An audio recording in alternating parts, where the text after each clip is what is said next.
How does one truly live a life of not having any animal products in their day-to-day life? And when I'm talking about extreme causes here, I'm talking, you have a laptop, you have a phone, right? You have a TV, you have headphones, the oven that you have, the refrigerator that you have, the glass in your frames, the vegan teacher. I don't know if you know this, how glass is made, and certain types of glasses use animal products. I do enjoy eating a nice steak every once in a while, and I don't think that you should be angry or upset at people who do eat steak every once in a while, because again, it's none of your business. What people do with their own body, if they want to consume meat, that's their business. I love my cat, I love my dog, but you know, in another part of the world, they consume these pets. That doesn't make it okay, trust me. I'm all against people, you know, eating cats and dogs. It's none of your business. What people do with their own body, if they want to consume meat, that's their business. That doesn't make it okay, trust me. I'm all against people, you know, eating cats and dogs.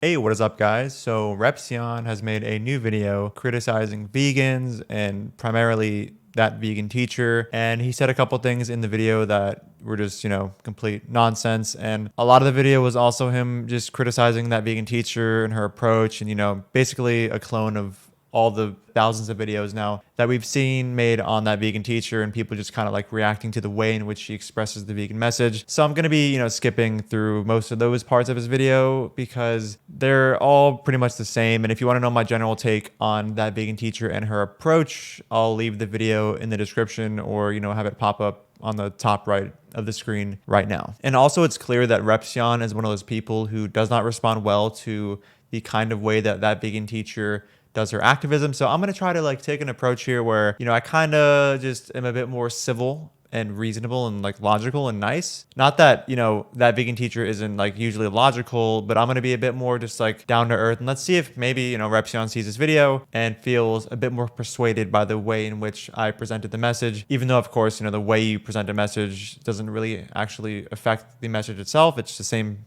fucking message. But, you know, maybe Repzion's emotions will just feel better having heard the way that I express the vegan message in this video. So let's see what he has to say. If you're a vegan, I have a genuine question. So a lot of vegan stuff, products, foods, non-animal products, a lot of them contain soy and nuts. And when it comes to veganism, somebody who is allergic to, let's say, soy and nuts, okay? People having two different allergies, that's a real thing. But let's say like you're deathly ill of nuts. How then are you gonna consume and get protein in your body? Because believe it or not, your body needs protein, right? Okay, your body needs protein. I'm not a medical professional, but I know for a fact your body needs protein, and you can get protein from vegan products, absolutely. But what if your body is allergic to one of the main ingredients of the majority of vegan products, which is nuts? What do you do then? So the question here is, you know, how is a vegan supposed to get protein if they are allergic to two of the most predominant ingredients within vegan mock products, which contain protein, like nuts and soy? Now, to be clear, there's other vegan products that are primarily comprised of, you know, pea protein isolate as opposed to soy protein isolate that these people could have, of course, assuming there's no nuts in those products. But let's just pretend that there's no such thing as mock products for a second, and we just have, you know, like whole plant-based foods, which, by the way, are going to tend to be cheaper anyway than these mock products. It still would be a sort of, you know, moral obligation to consume these products. Like, those foods obviously make it much easier to be a vegan, you know, like the mock stuff.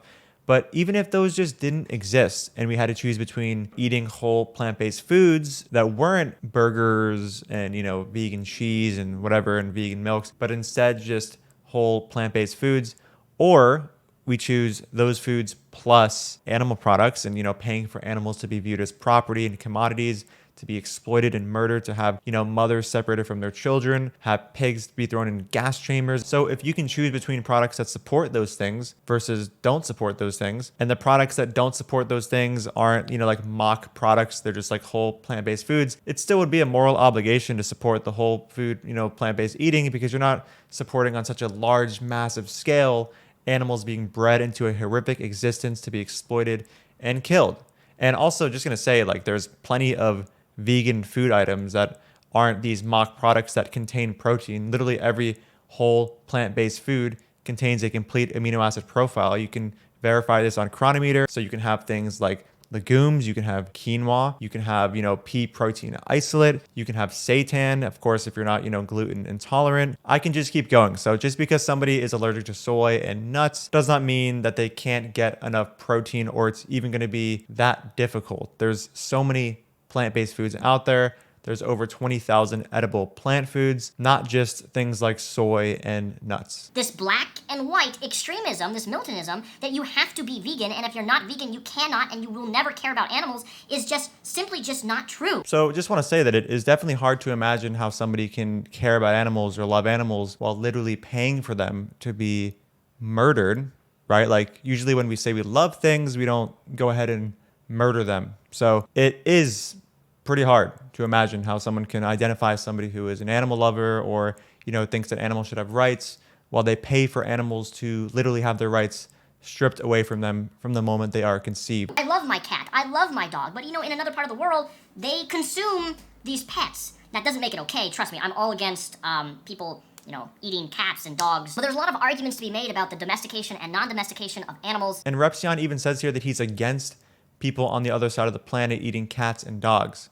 So, what's implied here is that he has an issue, like a moral issue with cats and dogs being consumed, but doesn't in the case of cows, pigs, and chickens. So, of course, I would just give him like a normal consistency test and ask him, like, what is the morally relevant difference between cats and dogs relative to cows, pigs, and chickens, such that it is okay to kill cows, pigs, and chickens for food? Like, just what is the difference? Cows, pigs, and chickens, and dogs and cats are all sentient. They'd all rather not be murdered. If you were a cow or a dog or a pig or a chicken or a cat or whatever, you'd probably prefer that you were left alone and not, stabbed in the throat and, maybe even raped so that your species can be artificially bred so that, the humans that own you and that commodify you can't continuously breed you guys into existence to just be used for profit. It doesn't really matter what culture you're in. Like when you're just in the body of the cow or the cat or the dog, you don't want to be stabbed. You don't want to be in pain. You don't want to suffer. Like you want to live and you want to, experience well-being. So it's weird to me that, he is so convinced that, yeah, we should not be eating cats and dogs. But, when it comes to cows, pigs, and chickens, he's like, yeah, it's none of my business what you do. And you'll see at certain points in the video, he starts to say these things like, oh, it's none of my business what you eat with respect to eating cows, pigs, and chickens, while at the same time saying like, oh, I'm so against cats and dogs on the other side of the world being eaten. In no way am I saying don't go vegan because, again, if you want to go vegan, that's your personal choice. I will support you as long as you're not hurting anybody personally. I don't really care what you do, what you ingest, So we have the classic, non-vegan saying here like, oh, like you can go vegan. That's totally cool. Just like don't push it on me. Don't push it on others kind of thing. Now notice he says something like, oh, you can go vegan just as long as you're not hurting anybody else. I wonder why he doesn't have the same position towards people who eat meat. Like when you eat meat, you're literally paying for many beings to be harmed. Really weird stuff. If I go to a restaurant, I've actually been to a couple of vegan restaurants, but if I go to a restaurant a lot and they have vegan options, at some point I'm gonna try that because I love to see what options are out there to not consume animal products. If I have the chance to do so, I definitely will. But it's not a way that I want to live my life, and it's not really anybody's business if I consume animal products on a day-to-day basis or not. Repzion, the being whose business it might be as to whether or not you consume animal products on a daily basis might be the animals that are directly victims of your choice to consume them on a daily basis, right? When you say something like, oh, it's none of anyone's business what I do on a daily basis, well, what about the direct victims of your decision? Like, I'm not trying to just like shame you and be like a total dick right now, but like when you say something like that, you're acting as if the decision to go and eat animals on a daily basis doesn't contain a victim, which it does. Like if I want to do something that's very much a personal choice, like, I don't know, wear red instead of blue or whatever. That is a case where it would make sense to be like, yeah, it's my business. Like who really cares what other people think, blah, blah, blah. But in the case of an action which directly involves a victim, it's hard to understand where you're coming from when you use this kind of language. There is a direct victim to your decision to eat animal products on a daily basis. I do know that for the most part, I've cut out a lot of pork. I rarely eat pork, and I rarely eat steak and meat anymore outside of chicken. Chicken and fish are like my two main things that I eat. I do eat meat, but it's just, I've completely taken out the amount that I consume has been drastically changed. Because I try to eat really clean and really healthy. For me, I went vegan for like one or 2 months, and it was hard. It's doable, but I don't want to be vegan. So Repzion, I mean, it's great that you have lower consumption of animal products now than you had prior. I encourage that. But at the same time, it's like, at a certain point, you're going to probably want to, in the interest of the animals that are dying for your food choices, go all the way and just go fully vegan. I understand that you had a 1 or 2 month period where you went vegan and it was kind of difficult, but you just admitted that it was for sure doable. And just try to compare the difficulty you had in those 1 to 2 months to the difficulty of the lives of the animals that your consumption of animal products causes. Like, what's harder?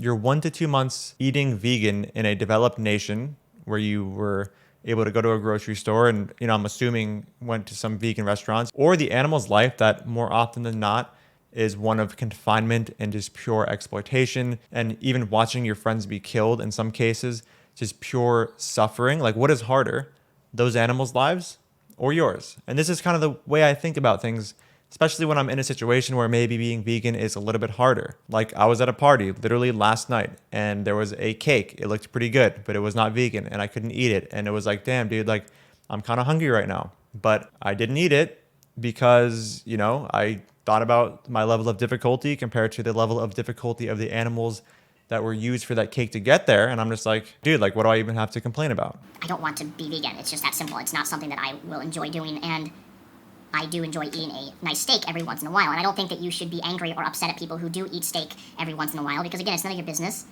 what people do with their own body. If they want to consume meat, that's their business. Just in the same way, if you don't want to consume meat, that's your business. It's so interesting how things are worded here. It's like, and sometimes I have a steak and you shouldn't be mad at me for that. It's none of your business what I do with my own body or what other people do with their own body.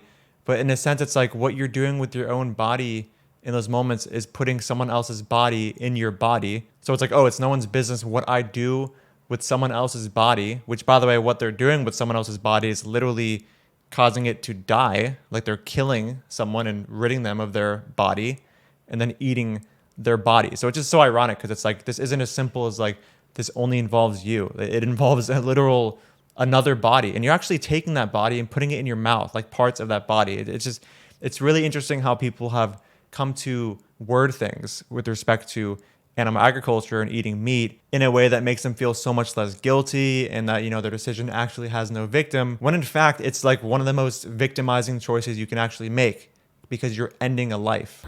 People ask, are you friends with people who aren't vegan?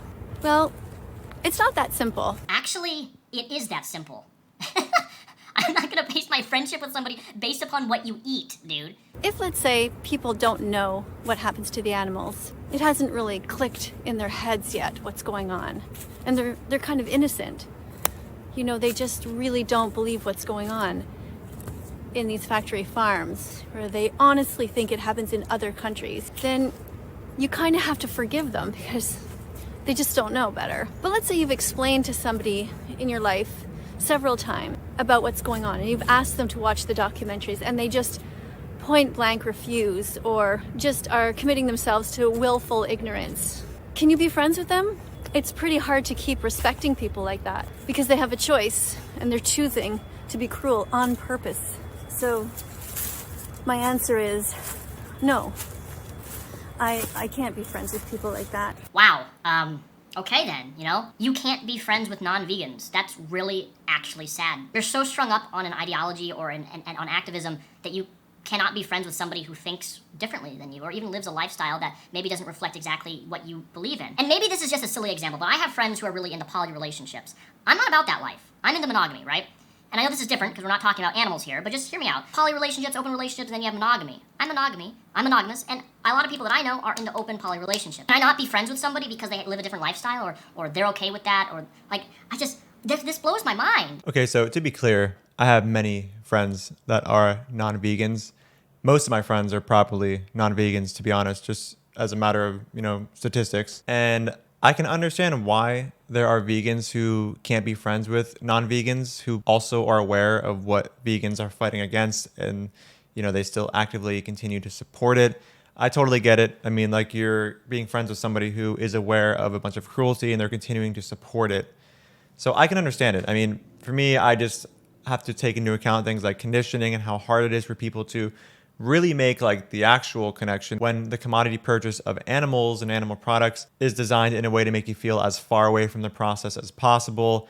And, you know, all the advertisements, all the euphemisms like pork, beef instead of like cow and pig. And I just choose to remain friends with these people because I think they're really good people outside of, you know, their tendency to pay for animals to be murdered. And they know that these things they're doing are wrong normally. Like most of my friends are pretty reasonable. They just haven't made the connection needed to actually go vegan. But I just want to say that this comparison of like, you know, oh, Repzion has friends who are polyamorous while he's more of a monogamous person when it comes to relationships. Like, yeah, that is not really analogous in any way. I mean, those decisions don't really involve any victims. But if you're talking about a person who actively supports animals being brutally murdered and knows that their decisions cause animals to be brutally murdered, that's very different. And Repzion again said at some point in this video that he's against cats and dogs being consumed for food.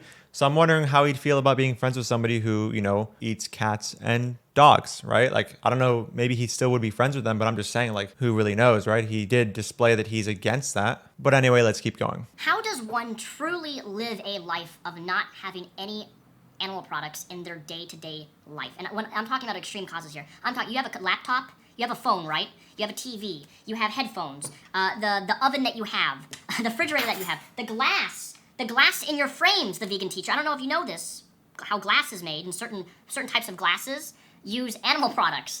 Like, if you go to the core of almost everything that we have, a lot of my materialistic items, there are animal products used in almost everything. And the way that I see it is that truly living a life of not using or consuming a singular animal product that is used in anything in your day-to-day life is practically impossible. Let's take it one step further with the example of batteries. Almost everything that we use has batteries, right? Now, different types of batteries uses different metal properties in that. Not all batteries are the same, and I don't know the specifics of what batteries use what type of compounds. I think gelatin is a type of metal processing that is used in a lot of batteries, right? Cadmium is another thing that is used in batteries. Gelatin and animal fats. Animal fats is a really big one, and as far as I'm aware, it's almost, I don't even know if we have actual alternatives to animal fats in certain products that we use on a day-to-day basis. Like, if there is, feel free to correct me, but I don't know of any. So he didn't really provide a source for the whole like battery thing. I tried to look into it for a little bit and I couldn't find anything supporting the claim besides like little blog articles. So I'm not really sure how true it is, but if that is the case, I mean, yeah, that's something that we would try to actively avoid.